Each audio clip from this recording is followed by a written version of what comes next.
Change will not come if we wait for some other person, or if we wait for some other time. We are the ones we've been waiting for. We are the change that we seek.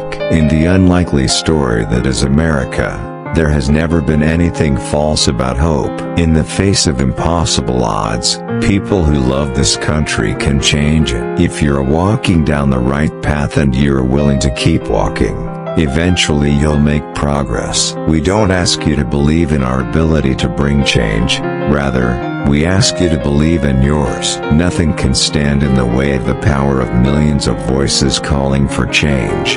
Focusing your life solely on making a buck shows a poverty of ambition. It asks too little of yourself, and it will leave you unfulfilled. It's important to make sure that we're talking with each other in a way that heals, not in a way that wounds. Where you are right now doesn't have to determine where you'll end up. We may not be able to stop evil in the world, but how we treat one another is entirely up to us. My identity might begin with the fact of my race, but it couldn't end there.